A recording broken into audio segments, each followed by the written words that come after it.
నమస్తే. Parliament elections రాబోతున్నాయి. మే 13వ తేదీన తెలంగాణ ప్రజలందరూ దేశ ప్రజలంతా ఓటేయబోతున్నారు. ఈ దేశంలోనే అతిపెద్ద నియోజకవర్గం మల్కాజ్గిరి నియోజకవర్గం. సో దాదాపు 40 లక్షల ఓటర్లు ఉన్న ఈ నియోజకవర్గంలో ఓటేయబోతున్నారు. సో నేను ఈ మల్కాజ్గిరి నియోజకవర్గంలోనే ఉన్న గాజుల రామారం పరిధిలో మనం ఉన్నాం. నా ముందు ఈటల రాజేందర్ గారు ఉన్నారు. భారతీయ జనతా పార్టీ నుంచి ఆయన పోటీలో ఉన్నారు. సో నేను అనుకోవడం మిగతా క్యాండిడేట్స్తో కంపేర్ చేస్తే ఎక్కువగా ప్రచారం చేస్తున్నది అయితే ఈటల రాజేందర్ గానే కనబడతా ఉన్నది. సో ఇది మనం ఉన్న ఫ్యాక్ట్ మాట్లాడుకోవాలి కాబట్టి ఆయన ఉదయం 6 గంటల నుంచి రాత్రి 10-11 గంటల దాకా బయట తిరుగుతూ ఉన్నారన్నది అందరూ చెప్తున్న మాట, మీడియా సర్కిల్స్లో వస్తున్న మాట. సో చూద్దాం మరి ఆయన ప్రచారంలో గెలవడం కోసం ఇంత ఇబ్బంది పడుతున్నారా, మెజారిటీ పెంచుకోవడం కోసమా, ఎందుకు ఇంత ఎక్కువగా తిరగాల్సిన సిచ్యువేషన్ వస్తూ ఉన్నది మనం డిస్కస్ చేద్దాం. నా ముందు రాజేంద్ర గారు. సార్ నమస్తే. సో ఎట్లా ఉంది సార్ ప్రచారం, ఎప్పటి నుంచి స్టార్ట్ చేశారు? ఫేస్ అయితే ఫ్రెష్గా కనబడతా ఉన్నది. 60 రోజులుగా ప్రచారం కొనసాగుతుంది. ఇవాళ పొద్దున 5:30కి స్టార్ట్ చేసిన. ఇలా ఆదివారం కాబట్టి హైదరాబాద్లో ఎక్కువ మంది దొరికేటువంటి రోజు ఇదే కాబట్టి అందరు అపార్ట్మెంట్స్లో ఉంటారు. ఎక్కువ 7-8 తిరుగుతున్నాను. ఎక్కడికి పోయినా వాళ్ళు అంటున్న ఒక మాట ఏంటంటే, ఆల్రెడీ మేము కాలనీలలో, గేటెడ్ కమ్యూనిటీలలో, తర్వాత అపార్ట్మెంట్లలో తీర్మానం చేసుకున్నాం మీకే ఓటు వేయాలని. ఈ దఫా మోడీ గారే ప్రధానమంత్రి కావాలని, మోడీ గారి ప్రధానమంత్రి చేసే దాంట్లో మల్కాజ్గిరి కూడా ఉండాలని. నీవు కూడా తెలిసినవాడి కాబట్టి, అనేక అనుభవాలతో కూడినవాడి కాబట్టి మీరు వస్తేనే ఈ మల్కాజ్గిరి బాగుపడుతున్నటువంటి ఆశతో వాళ్ళు ఎదురు చూస్తున్నారు. ఈటల బాగా తిరుగుతున్నారు అంటే మీరే అన్నారు. ఇప్పుడు 5 గంటలకు నేను స్టార్ట్ అయితే రాత్రి ఎప్పుడో 10-11 అవుతుందని అంటున్నారు. అంత ఎక్కువగా తిరగాల్సిన పరిస్థితి ఎందుకు వస్తున్నది? అంటే నియోజకవర్గం పెద్దదనా, లేకపోతే మీకు ఏమైనా ఇబ్బంది అనిపిస్తున్నదా? మీ ప్రత్యర్థులు ఏమైనా ఇంకా బలంగా ఉన్నారని మీరు అనుకుంటున్నారా?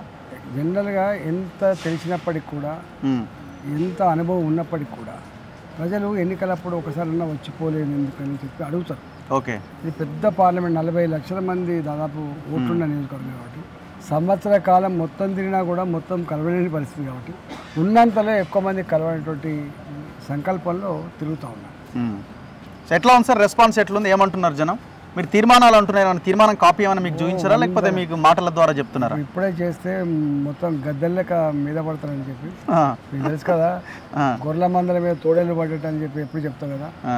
ఇవాళ కేసీఆర్కు రేవంత్ రెడ్డిపై తేడా ఏం లేదు.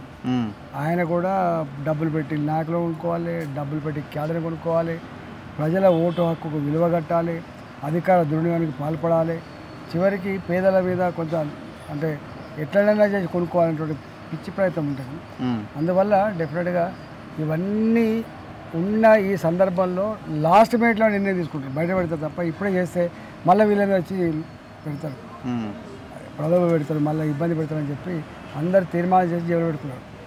ఒక 4 రోజుల ముందు 5 రోజుల ముందు ఇచ్చి పారేస్తారు. అన్ని రిలీజ్ చేస్తారా? మీరే చెప్పారా ఇంకొంచెం సేపు ఆగండి, 4-5 రోజుల ముందు రిలీజ్ చేయండి, లేకపోతే వాళ్ళే అంటున్నారు? అట్లా కాదు కానీ అంటే నాలాంటి అనుభవజ్ఞులు కూడా చెప్తున్నారు. ఓకే, మీరు ఇప్పుడే చేసిన అనుకో మళ్ళీ ఎవరినో పడుకొని వస్తారు, నాయకులు లోకల్ పడుకొని వస్తారు, బిడ్డ మీరు తీర్మానం చేసినట్ట మీకు ఇది ఇయ్యరు అది ఇయ్యరు అని చెప్తూ జనరల్ ప్రజలు కదా మాలాంటి వాటిని కూడా తట్టుకుంటాం, కార్యకర్తలు తట్టుకుంటారు, కానీ సామాన్య ప్రజలు తట్టుకోరు. కాబట్టి ఇప్పుడే ఆ లెటర్లు ఎక్కడ బయట పెట్టకండి, ఖచ్చితంగా పెట్టినాడు పెడదామని చెప్తున్నాను. సో ఎంత మెజారిటీ వస్తుందని మీరు అనుకుంటున్నారు? మీకు ఏమైనా అంచనా ఉన్నదా? 40 లక్షల ఓట్లలో ఒక 50-60% అటు ఇటుగా నమోదు అవ్వచ్చేమో. హైదరాబాద్ కాబట్టి ఒక 40-50% నమోదు అవుతుంది. పొద్దున్నే ఎవరు చెప్తున్నారు ఇప్పటికీ మీకు 52.6% ఉంది అని అంటున్నారు. మీలాంటి ఎవరో ఓకే 52% దాటిపోయింది. తప్పకుండా ఇంకా రోజు పెరిగే ట్రెండే తప్ప తగ్గే ట్రెండ్ కాదని. ఇంతకుముందు కాలనీలు తిరుగుతున్నప్పుడు అందరూ అంటున్న మాట ఏంటంటే 80% పై మాటే నీకు ఓట్లు వస్తాయి తప్ప అంతకంటే తక్కువ వచ్చే ప్రసక్తి లేదు, మీరు బస్తీల పడి తిరగండి, మా కాలనీల పడి తిరగండి అని చెప్తున్నారు.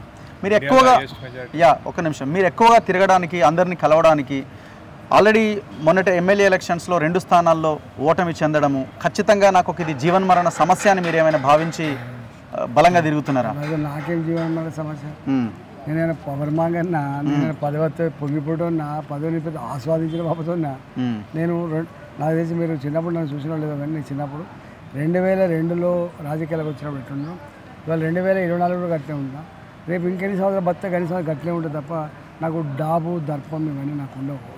అందుకని నాకు ఏదో ఎంపీ కావాలి, ఇంకేదో కావాలనేటువంటి భావన కంటే కూడా ప్రజల చేత ప్రేమించబడాలి అనేటువంటి భావన, ప్రజల దృష్టిలో మంచోడు అనిపించుకోవాలనే భావన మాత్రం పిచ్చి ఉంటుంది నాకు. ఓకే, ఏ ఫోటో ముందు పెడుతున్నారు? మీ ఫోటో ముందు పెడుతున్నారా, మోదీ ఫోటో ముందు పెడుతున్నారా?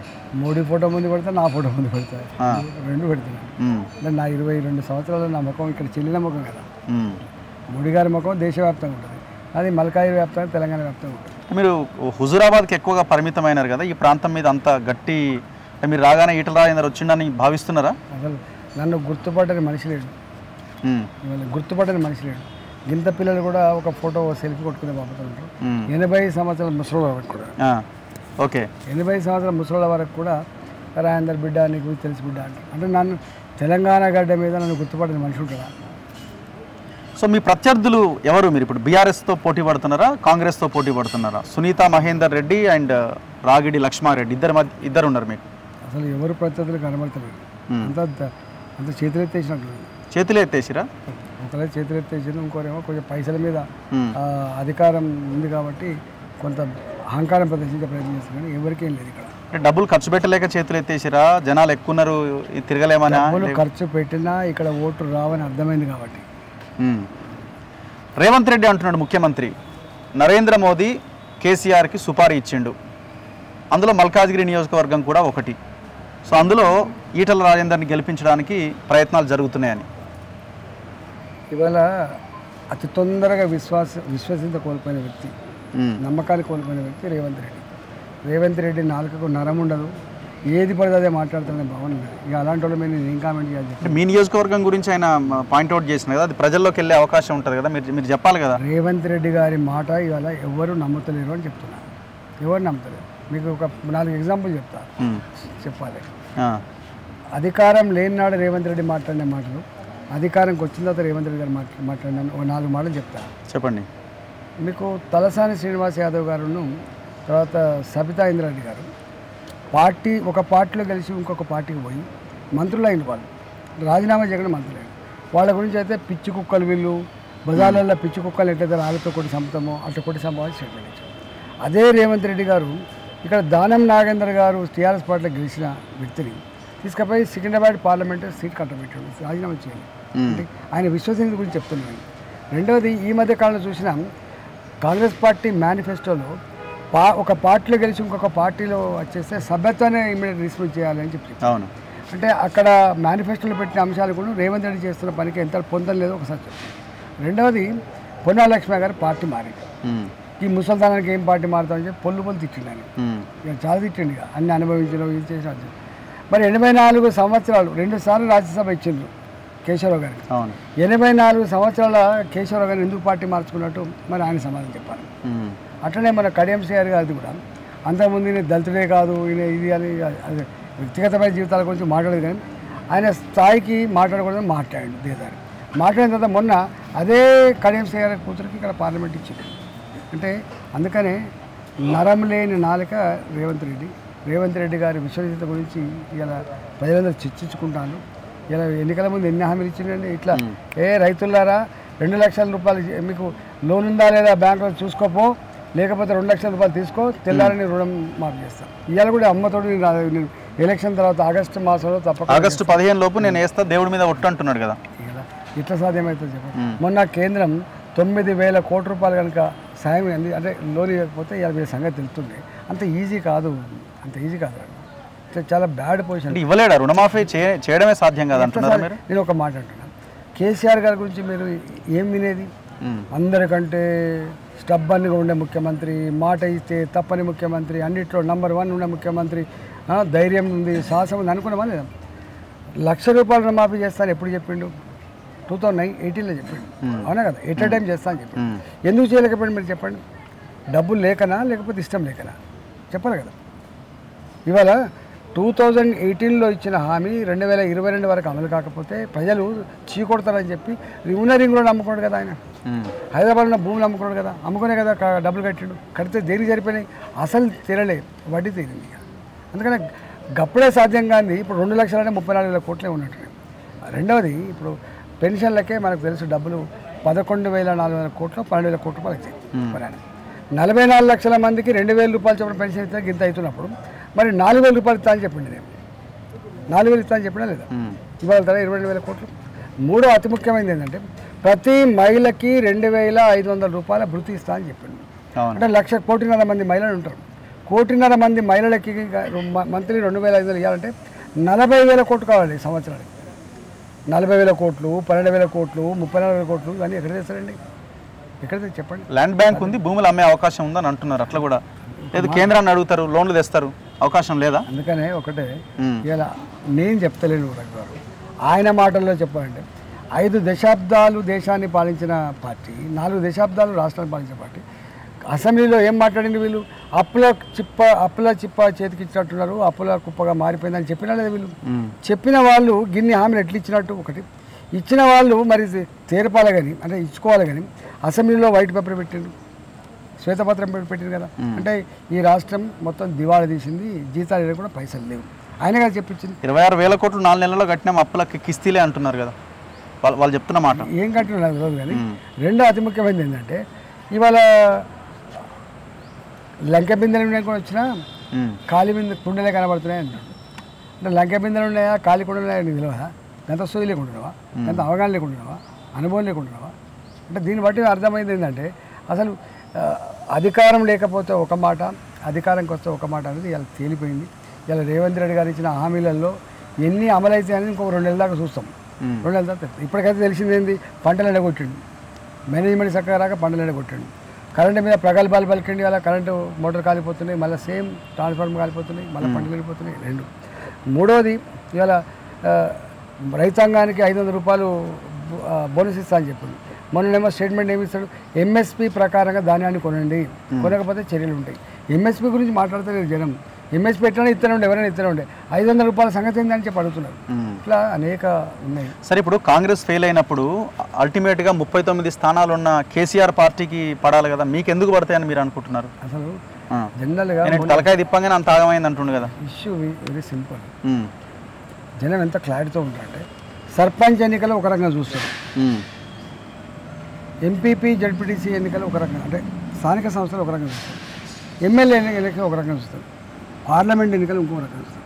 పార్లమెంట్ ఎన్నికలు వచ్చినప్పటికీ దేశం సుభిక్షంగా ఉండాలి, దేశం ప్రపంచ చిత్రపటం మీద ఎలిగిపోవాలి, దేశం ఆర్థికంగా పురోగమించాలి, ఇలా లా అండ్ ఆర్డర్ మంచిగా ఉండాలి, దేశ భద్రత కూడా మంచిగా ఉండాలని చెప్పి కోరుతారు. కాబట్టి ఇవన్నిటినీ కలగలిపి అర్థం చేసుకొని అమలు చేయగలిగే వ్యక్తి మోడీ గారు అని చెప్పి నమ్ముతా ఉంది. కాబట్టి ఈ దఫా ఎవరు నిలబడ్డా బీజేపీకి, మోడీ గారికి ఓటేస్తాం. అర్బన్లో మీరు అన్న ఈక్వేషన్లో కొంతమంది చదువుకున్న వాళ్ళు వీళ్ళు ఆలోచిస్తున్నారు కానీ రూరల్లో ఉన్న ప్రజలు ఆలోచిస్తారంటారా? గ్రామాల్లో ఈ స్థాయి చర్చ ఉన్నదా? నేను ఒక మాట చెప్తాను. ఇవాళ డబుల్ బెడ్రూమ్లు కట్టిస్తారని కేసీఆర్ చెప్పాడు, కట్టించిందా? లేదు. ఇవాళ అదే మోడీ గారు మోడీ ఏంది గీడి అని చెప్పి అహంకారంతో మాట్లాడిన కేసీఆర్ కట్టేయాలి. కానీ ఇలా పక్క రాష్ట్రాలలో కేంద్ర ప్రభుత్వంతో మీరు అడగండి, ఈ పక్క రాష్ట్రంలో ఏపీలో ఎన్ని ఇళ్ళు కట్టించారు? మోడీ గారు 4 కోట్ల మందికి ఇల్లు కట్టించారు. జనంలో ఏముంది? పేదలకు సొంత ఇంటి కళ నెరవేరాలంటే మోడీ గారే మళ్ళీ ఉండాలనేటువంటిది వాళ్ళకి అర్థమైంది. రెండోది చెప్తున్నా, ఇవాళ రాకెట్ సైన్సు, కంప్యూటర్ సైన్సు, జీనోమిగం అని చెప్పేటువంటి ఈ దేశంలో టాయిలెట్ కట్టలేకపోయినారు. గ్రామీణ ప్రాంతాల్లో మీకు తెలుసు, చెంబు పట్టుకొని రోడ్ల పక్కన కూర్చుంటున్నారు. ఎంత హీనమండి, ఎంత దౌర్భాగ్యం అండి చెప్పండి. ఇలా మోడీ గారు పేదింటి బిడ్డ కాబట్టి స్వచ్ఛ భారత్ పథకం తీసుకొచ్చి 12 కోట్ల ఇలా టాయిలెట్ కట్టించింది కదా. ఇది గ్రామీణ ప్రాంత మహిళలకు తెలియదా? ఇదంతా పక్క పెట్టు. గ్రామాలలో ఇవాళ కూలికి పోయినా, కూరగాయలకు పోయినా, ఎక్కడికి పోయినా డిజిటల్ ట్రాన్సాక్షన్స్ అమలు చేసే వ్యక్తి కూడా మోడీ గారు కదా. ఇలా జన్ధన్ అకౌంట్ ఓపెన్ చేసి పనిచేసింది. అంతేకాదు ఇలా లోన్స్ కూడా, ఇలా పేదలు నిజంగా బాగుపడాలంటే లోన్స్ కూడా విపరీతంగా ఇచ్చింది. అంటే ఒక మాట, మనిషి చచ్చిపోతే 4 లక్షల రూపాయలు ఇన్సూరెన్స్ స్కీమ్ పెట్టిండు, అనారోగ్యం చచ్చిపోతే 2 లక్షల రూపాయలు ఇన్సూరెన్స్ స్కీమ్ పెట్టిండు, కరోనా కష్టకాలం ఉంటే 5 కిలోల బియ్యం చొప్పులు ఇచ్చిండు. ఇవాళ గ్రామాలలో గ్రామ పంచాయతీ భవనాలు, మహిళా సంఘ భవనాలు, పెరుగుతున్న చెట్లు, వెలుగుతున్న లైట్లు, ఇలా నడుస్తున్న సిమెంట్ రోడ్లు, పారుతున్న మురికి కాలువలు, ఇవన్నీ మోడీ గారు కదా. ఇలా ఉపాధి హామీ పథకంలో వచ్చిన నిధులు తప్ప వీళ్ళకి ఉన్నాయా చెప్పండి? తడి చెత్త పొడి చెట్లు, శ్మశాన వాటికలు ఒక్కటి చెప్పాను. ఇలా గ్రామాలు అంతో ఇంతో టిప్ టాప్ అయినాయి అంటే మోడీ గారి ఇచ్చిన పైసలతో అయినట్టు లేదా భావన? ఇవన్నీ గ్రామాలకే కదా చేసింది. గ్రామాలు. ఇప్పుడు ఇంకొక ప్రధానమైన సమస్య ఎక్కడ వస్తుందంటే పదే కాంగ్రెస్ వాళ్ళు మీటింగ్లో మాట్లాడుతుంది, ముఖ్యమంత్రి డైరెక్ట్గా మాట్లాడుతుంది. మోడీ, కేసీఆర్ ఇద్దరు కలిసి ప్రభుత్వాన్ని కూల్చడానికి ప్రయత్నం చేస్తున్నారు. ఒకవేళ ఈ ప్రభుత్వానికి సీట్లు అటు ఇటుగా ఒకవేళ వస్తే రేపొద్దున బీజేపీ రెడీగా ఉన్నది ఆక్యుపై చేయడానికి. చూసిరా వాళ్ళే మాట్లాడుతున్నారు. అందుకే ఈ ప్రభుత్వాన్ని నిలబెట్టుకోవాలి అని అంటే మీరు మాకు ఓటేయాలి, మాకు ఎక్కువ సీట్లు ఇవ్వాలి. ఇదేమైనా మీకు మైనస్ అయ్యే అవకాశం లేదంటారా? దాని ఒక మాట చెప్పాను, భారతీయ జనతా పార్టీ ఎక్కడ కూడా ఈ రాష్ట్రంలో ఈ ప్రభుత్వం కూలిపోవాలని చూడలేదు. ఈ ప్రభుత్వం 5 ఏళ్ళు కొనసాగాలని, ఇచ్చిన హామీలన్నీ కూడా అమలు చేయాలని మేము కోరుకుంటున్నాం. మాకు ఎక్కడ ఇది కూలిపోవాలి మాకేముంటుందండి, మాకేం సంబంధం చెప్పండి. అంటే 12 వస్తే మనదే గవర్నమెంట్ అని ప్రచారం చేస్తున్నారు అని అంటున్నారు. ఎవరు అదే అంటే చేస్తారా? ఇది పార్లమెంట్ ఎన్నికలు ఒక్కటే ఇస్తుంది ఏంటంటే, అరే ఇంత తొందరగా ప్రజల విశ్వాసం కోల్పోయిందని చెప్పి మాట్లాడుకోవడానికి పనికొస్తుంది తప్ప కూలకూడడానికి పనికిరాదు. సో మొత్తానికి ఇప్పుడు ఎంత కవర్ చేశారు, ఎన్ని ఏరియాలు కవర్ చేశారు, మొత్తం అయిపోయిందా ప్రచారం? తిరుగుతున్నా అంటే సంవత్సర కాలం మొత్తం తిరిగినా కూడా ఇది తిరగలేను. అయినా మొత్తం అన్ని ప్రాంతాలు కల తిరుగుతున్నా. కొన్ని అన్ని ఏరియాలు అయితే కష్టం కదా, ఇన్ని లక్షల మందిని కలవడం అన్నది ఏరియాలు కొంత ఇబ్బంది కష్టమే. ఓకే, అర్థం చేసుకుంటున్నారు. పైసలు కూడా బాగానే అవుతుండొచ్చు తెలియదు సార్, అంటే కొంచెం ఎక్కువనే ఖర్చు పెట్టాల్సి ఉంటుంది కదా, జనాలు ఎక్కువ ఉంటారు. Thank you very much. So ఇది ఈటల రాజేందర్ గారితో ఇంటర్వ్యూ. చూస్తూనే ఉండండి మన తొలి వెలుగు.